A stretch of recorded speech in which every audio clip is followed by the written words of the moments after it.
بسم الله الرحمن الرحيم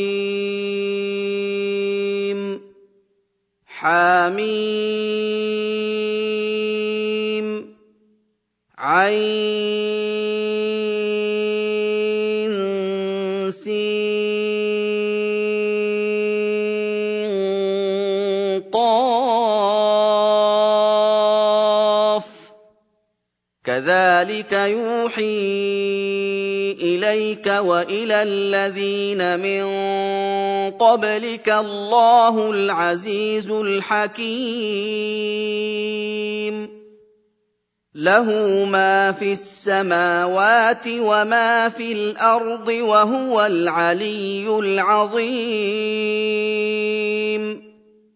تكاد السماوات يتفطرن من فوقهن والملائكة يسبحون بحمد ربهم ويستغفرون لمن في الأرض ألا إن الله هو الغفور الرحيم والذين शुरू अल्लाह के नाम से जो बड़ा मेहरबान निहायत रहम वाला है। हा मीम ऐन सीन काफ। खुदाए गालिब व दाना इसी तरह तुम्हारी तरफ मज़ामीन और बराहीन भेजता है जिस तरह तुमसे पहले लोगों की तरफ वही भेजता रहा है।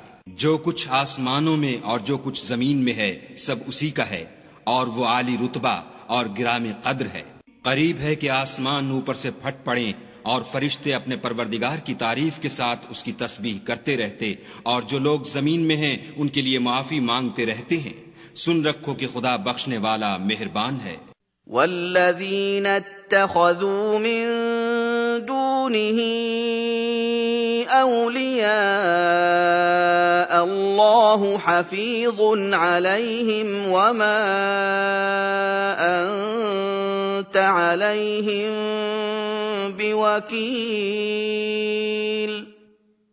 वकज़ालिक औहयना इलैक क़ुरआनन अरबिय्यन लितुन्ज़िर उम्मल क़ुरा वमन हौलहा वतुन्ज़िर यौमल जम'i ला रैब फ़ीह फरीक़ फ़िल जन्नति वफ़रीक़ फ़िस्सईर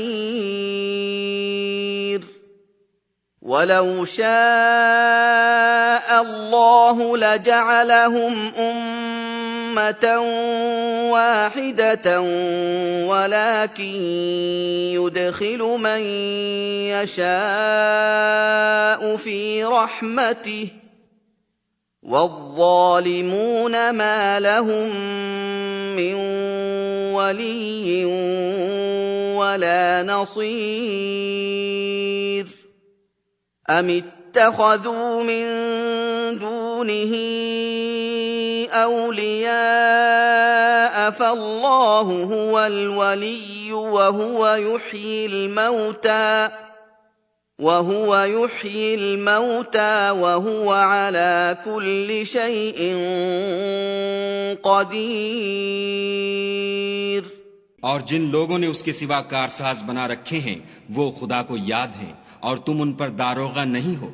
और इसी तरह तुम्हारे पास कुरान अरबी भेजा है ताकि तुम बड़े गांव यानी मक्के के रहने वालों को और जो लोग उसके इर्द गिर्द रहते हैं उनको रास्ता दिखाओ और उन्हें क़यामत के दिन का भी जिसमें कुछ शक नहीं खौफ दिलाओ। उस रोज एक फरीक बहिश्त में होगा और एक फरीक दोज़ख में। और अगर खुदा चाहता तो उनको एक ही जमात कर देता लेकिन वो जिसको चाहता है अपनी रहमत में दाखिल कर लेता है और जालिमों का न कोई यार है और न मददगार। क्या उन्होंने उसके सिवा कारसाज बनाए हैं? कारसाज तो खुदा ही है और वही मुर्दों को जिंदा करेगा और वो हर चीज पर कुदरत रखता है। वमा इख्तलफ्तुम फीहि मिन शैइन फहुक्मुहु इलल्लाह ज़ालिकुमुल्लाहु रब्बी अलैहि तवक्कल्तु توكلت وإليه أنيب فاطر السماوات والأرض جعل لكم من أنفسكم أزواجا ومن الأنعام أزواجا يذرأكم فيه ليس كمثله شيء وهو السميع البصير له مقاليد السماوات والأرض يبسط الرزق لمن يشاء ويقدر إنه بكل شيء عليم और तुम जिस बात में इख्तलाफ करते हो उसका फैसला खुदा की तरफ से होगा। यही खुदा मेरा परवरदिगार है, मैं उसी पर भरोसा रखता हूँ और उसी की तरफ रुजू करता हूँ। आसमानों और जमीन का पैदा करने वाला वही है। उसी ने तुम्हारे लिए तुम्हारी ही जिन्स के जोड़े बनाए और चारपायों की भी जोड़े बनाए और इसी तरीक पर तुमको फैलाता रहता है। उस जैसी कोई चीज नहीं और वो सुनता देखता है। आसमानों और जमीन की कुंजियां उसी के हाथ में हैं। वो जिसके लिए चाहता है रिज्क फराख कर देता है और जिसके लिए चाहता है तंग कर देता है। बेशक वो हर चीज से वाकिफ है। شرع لكم من الدين ما وصى به نوحا والذي أوحينا إليك وما وصينا به إبراهيم وموسى وعيسى والذي أوحينا إليك وما وصينا به إبراهيم وموسى وعيسى أن أقيموا الدين ولا تتفرقوا فيه كبر على المشركين ما تدعوهم إليه الله يجتبي إليه من يشاء ويهدي إليه من ينيب وما تفرقوا إلا من بعد ما جاءهم العلم بغيا بينهم ولولا كلمة سبقت من ربك إلى أجل مسمى لقضي بينهم وَإِنَّ الَّذِينَ أُورِثُوا الْكِتَابَ مِن بَعْدِهِمْ لَفِي شَكٍّ مِّنْهُ مُرِيبٍ उसने तुम्हारे लिए दीन का वही रास्ता मुकर्रर किया जिसके इख्तियार करने का नूह को हुक्म दिया था और जिसकी ए मोहम्मद सल्लल्लाहु अलैहि वसल्लम हमने तुम्हारी तरफ वही भेजी है और जिसका इब्राहीम और मूसा और ईसा को हुक्म दिया था वो ये कि दीन को कायम रखना और उसमें फूट न डालना। जिस चीज की तरफ तुम मुशरिकों को बुलाते हो वो उनको दुश्वार गुजरती है। अल्लाह जिसको चाहता है अपनी बारगाह का बरगुजीदा कर लेता है और जो उसकी तरफ रुजू करे उसे अपनी तरफ रास्ता दिखा देता है। और ये लोग जो अलग अलग हुए हैं तो इल्म हक आ चुकने के बाद आपस की जिद से हुए हैं। और अगर तुम्हारे परवरदिगार की तरफ से एक वक्त मुकर्रर तक के लिए बात न ठहर चुकी होती तो उनमें फैसला कर दिया जाता। और जो लोग उनके बाद खुदा की किताब के वारिस हुए वो उसकी तरफ से शुबह की उलझन में फंसे हुए हैं। فَلِذَٰلِكَ فَادْعُ وَاسْتَقِمْ كَمَا أُمِرْتَ وَلَا تَتَّبِعْ أَهْوَاءَهُمْ وَقُلْ آمَنتُ بِمَا أَنزَلَ اللَّهُ مِن كِتَابٍ وَقُلْ آمَنتُ بِمَا أَنزَلَ أَنزَلَ اللَّهُ مِن كِتَابٍ وَأُمِرْتُ لِأَعْدِلَ بَيْنَكُمُ اللَّهُ رَبُّنَا وَرَبُّكُمْ لَنَا أَعْمَالُنَا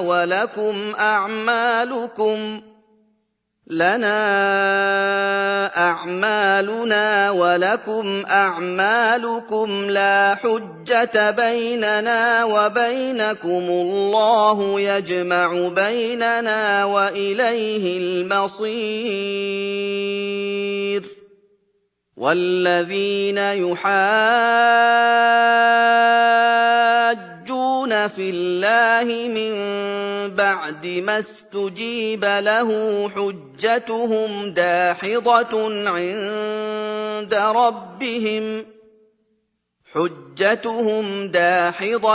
عِندَ رَبِّهِمْ وَعَلَيْهِمْ غَضَبٌ وَلَهُمْ عَذَابٌ شَدِيدٌ. तो ए मोहम्मद सल्लल्लाहु अलैहि वसल्लम, उसी दीन की तरफ लोगों को बुलाते रहना और जैसा तुमको हुक्म हुआ है उसी पर कायम रहना और उनकी ख्वाहिशों की पैरवी न करना, और कह दो कि जो किताब खुदा ने नाजिल फरमाई है मैं उस पर ईमान रखता हूँ और मुझे हुक्म हुआ है कि तुम में इंसाफ करूं। खुदा ही हमारा और तुम्हारा परवरदिगार है, हमको हमारे आमाल का बदला मिलेगा और तुमको तुम्हारे आमाल का। हम में और तुम में कुछ बहस व तकरार नहीं, खुदा हम सबको इकट्ठा करेगा और उसी की तरफ लौट कर जाना है। और जो लोग खुदा के बारे में बाद इसके कि उसे मोमिनों ने मान लिया हो झगड़ते हैं, उनके परवरदिगार के नजदीक उनका झगड़ा लग़्व है और उन पर खुदा का गजब और उनके लिए सख्त अजाब है। अल्लाहुल्लज़ी अंज़लल किताब बिल हक़्क़ि वल मीज़ान वमा युदरीक लअल्ल अस्साअत क़रीब यस्तअजिल बिहा الذين لا يؤمنون بها والذين آمنوا مشفقون منها ويعلمون أنها الحق ألا إن الذين يمارون في الساعة لفي ضلال بعيد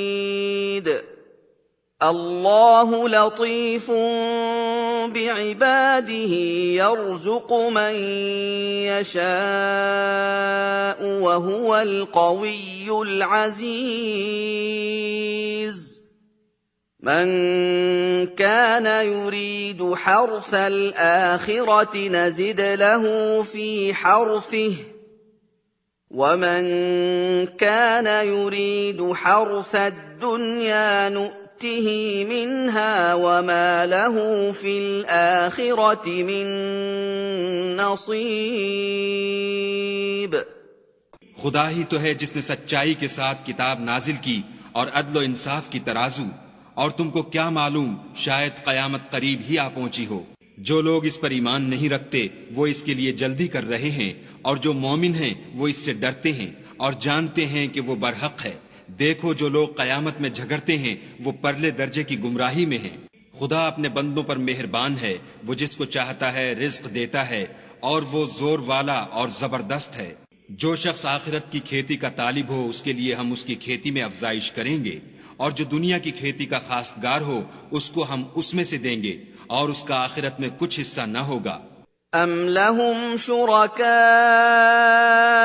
शरअू लहुम मिनद्दीन मा लम यअज़न बिहिल्लाह वलौला कलिमतुल फ़स्ल लक़ुदिय बैनहुम وَإِنَّ الظَّالِمِينَ لَهُمْ عَذَابٌ أَلِيمٌ.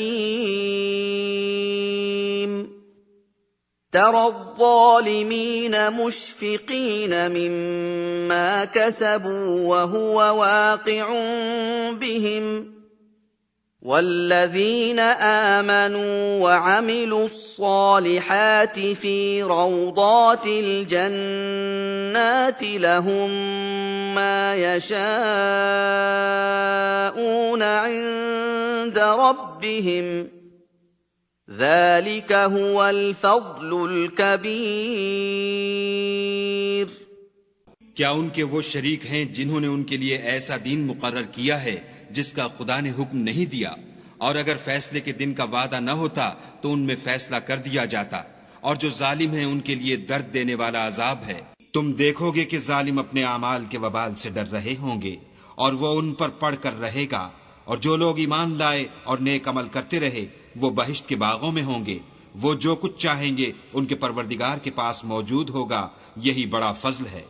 ذَلِكَ الَّذِي يُبَشِّرُ اللَّهُ عِبَادَهُ الَّذِينَ آمَنُوا وَعَمِلُوا الصَّالِحَاتِ ۗ قُل لَّا أَسْأَلُكُمْ عَلَيْهِ أَجْرًا إِلَّا الْمَوَدَّةَ فِي الْقُرْبَىٰ ۗ وَمَن يَقْتَرِفْ حَسَنَةً نَّزِدْ لَهُ فِيهَا حُسْنًا ۚ إِنَّ اللَّهَ غَفُورٌ شَكُورٌ.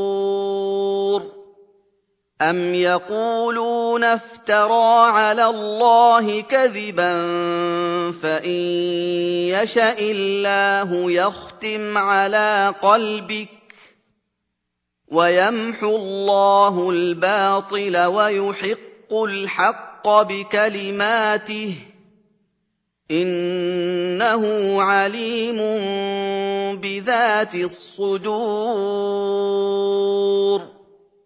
وَهُوَ الَّذِي يَقْبَلُ التَّوْبَةَ عَنْ عِبَادِهِ وَيَعْفُو عَنِ السَّيِّئَاتِ وَيَعْلَمُ مَا تَفْعَلُونَ.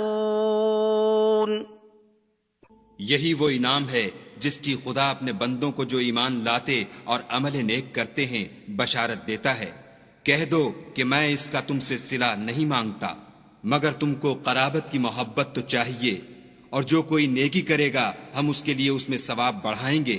बेशक खुदा बख्शने वाला कदरदान है। क्या ये लोग कहते हैं कि पैगंबर ने खुदा पर झूठ बांध लिया है? अगर खुदा चाहे तो ए मोहम्मद सल्लल्लाहु अलैहि वसल्लम तुम्हारे दिल पर मोहर लगा दे, और खुदा झूठ को नाबूद करता और अपनी बातों से हक को साबित करता है।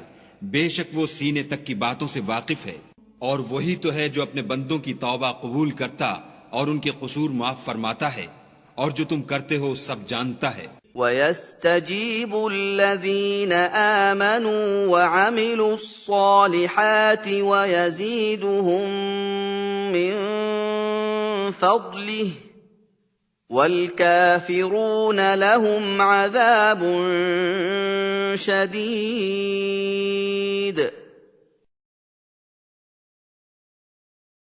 وَلَوْ بَسَطَ اللَّهُ الرِّزْقَ لِعِبَادِهِ لَبَغَوْا فِي الْأَرْضِ وَلَٰكِن يُنَزِّلُ بِقَدَرٍ مَّا يَشَاءُ ۚ إِنَّهُ بِعِبَادِهِ خَبِيرٌ بَصِيرٌ. وَهُوَ الَّذِي يُنَزِّلُ الْغَيْثَ مِن بَعْدِ مَا قَنَطُوا وَيَنشُرُ رَحْمَتَهُ ۚ وَهُوَ الْوَلِيُّ الْحَمِيدُ. और जो ईमान लाए और अमल नेक किए उनकी दुआ कबूल फरमाता और उनको अपने फजल से बढ़ाता है, और जो काफिर हैं उनके लिए सख्त अजाब है। और अगर खुदा अपने बंदों के लिए रिज्क में फराखी कर देता तो जमीन में फसाद करने लगते, लेकिन वो जिस कदर चाहता है अंदाजे के साथ नाजिल करता है। बेशक वो अपने बंदों को जानता और देखता है, और वही तो है जो लोगों के नाउम्मीद हो जाने के बाद मेह बरसाता और अपनी रहमत यानी बारिश की बरकत को फैला देता है, और वो कारसाज और सजावार तारीफ है। وَمِنْ آيَاتِهِ خَلْقُ السَّمَاوَاتِ وَالْأَرْضِ وَمَا بَثَّ فِيهِمَا مِن دَابَّةٍ وهو على جمعهم إذا يشاء قدير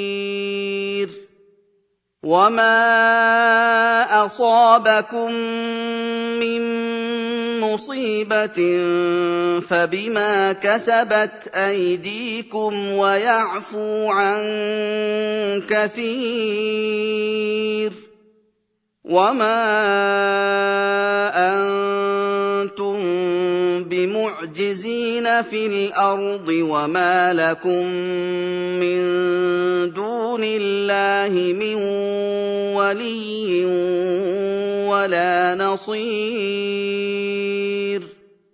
ومن آياته الجوار في البحر كالأعلام إن يشأ يسكن الريح فيظللن رواكد على ظهره إن في ذلك لآيات لكل صبار شكور और उसी की निशानियों में से है आसमानों और जमीन का पैदा करना और उन जानवरों का जो उसने उनमें फैला रखे हैं और वो जब चाहे उनके जमा कर लेने पर कादिर है और जो मुसीबत तुम पर वाक़े होती है सो तुम्हारे अपने फेलों से और वो बहुत से गुनाह तो मुआफ कर देता है और तुम जमीन में खुदा को आजिज नहीं कर सकते और खुदा के सिवा न तुम्हारा कोई दोस्त है और न मददगार और उसी की निशानियों में से समंदर के जहाज हैं जो गोया पहाड़ हैं अगर खुदा चाहे तो हवा को ठहरा दे और जहाज उसकी सतह पर खड़े रह जाएं तमाम सब्र और शुक्र करने वालों के लिए इन बातों में कुदरत खुदा के नमूने हैं أو يوبقهن بما كسبوا ويعفو عن كثير ويعلم الذين يجادلون في آياتنا ما لهم من محيص فما أوتيتم من شيء فمتاع الحياة الدنيا وما عند الله خير وأبقى للذين آمنوا وعلى ربهم يتوكلون والذين يجتنبون كبائر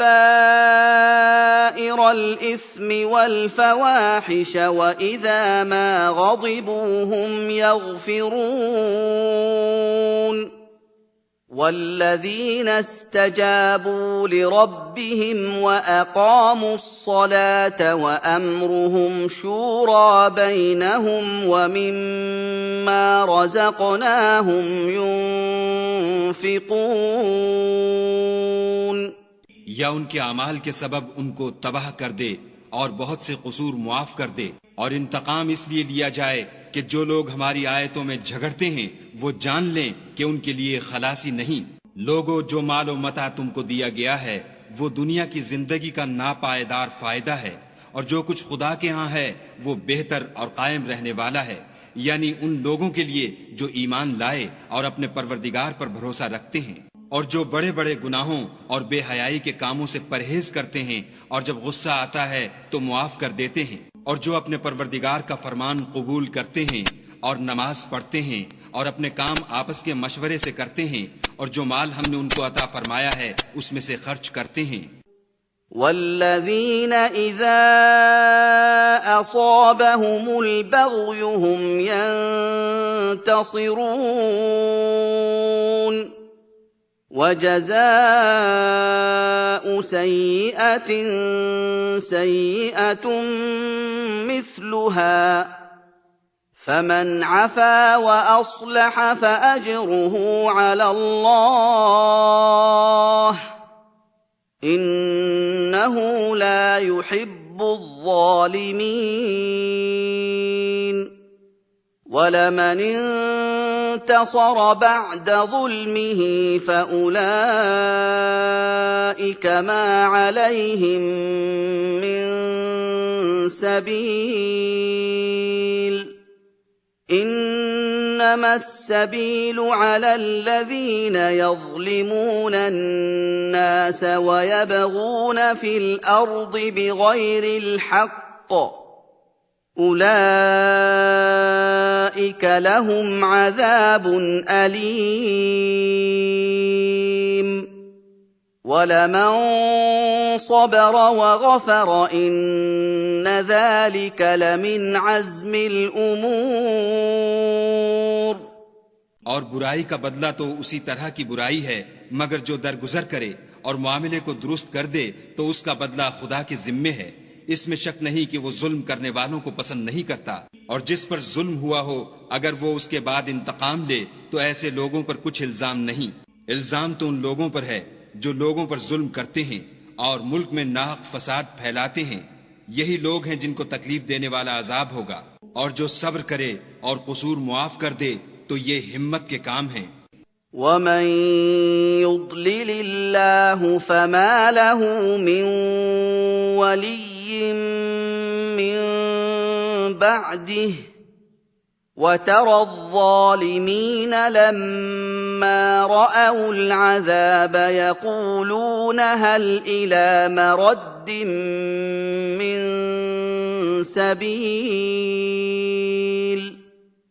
وتراهم يعرضون عليها خاشعين من الذل ينظرون من طرف خفي وقال الذين آمنوا إن الخاسرين الذين خسروا أنفسهم وأهليهم يوم القيامة ألا إن الظالمين في عذاب مقيم وما كان لهم من أولياء ينصرونهم من دون الله ومن يضلل الله فما له من سبيل और जिस शख्स को खुदा गुमराह करे तो उसके बाद उसका कोई दोस्त नहीं।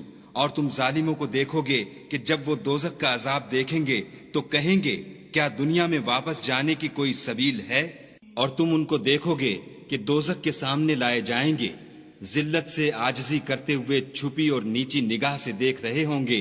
और मोमिन लोग कहेंगे कि खसारा उठाने वाले तो वो हैं जिन्होंने क़यामत के दिन अपने आप को और अपने घर वालों को खसारे में डाला।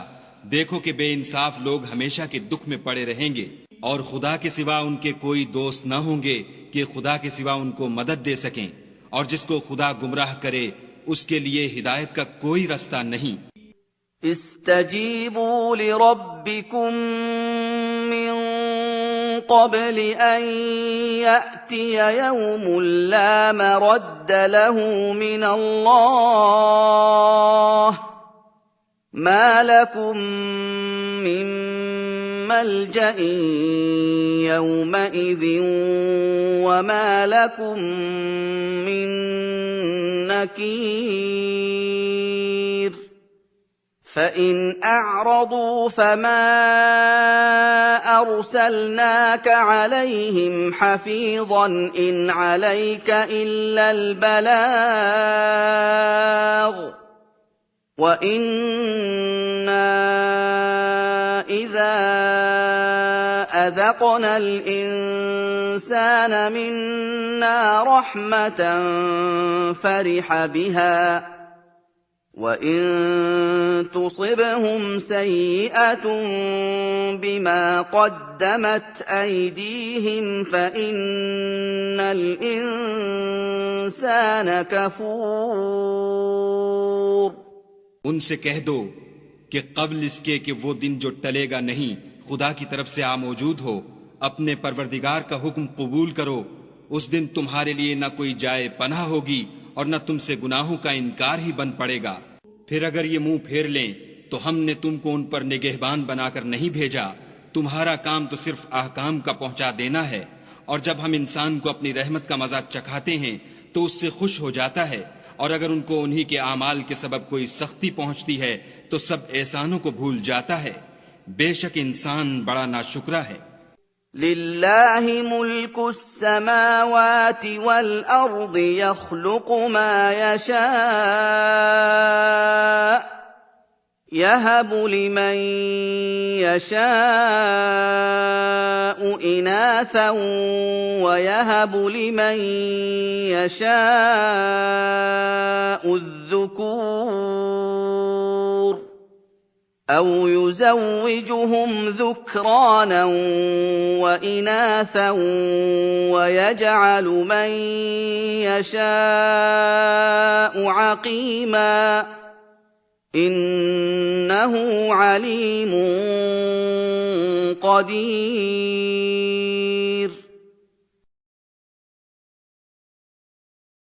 وما كان لبشر أن يكلمه الله إلا وحيا أو من وراء حجاب أو يرسل رسولا فيوحي بإذنه ما يشاء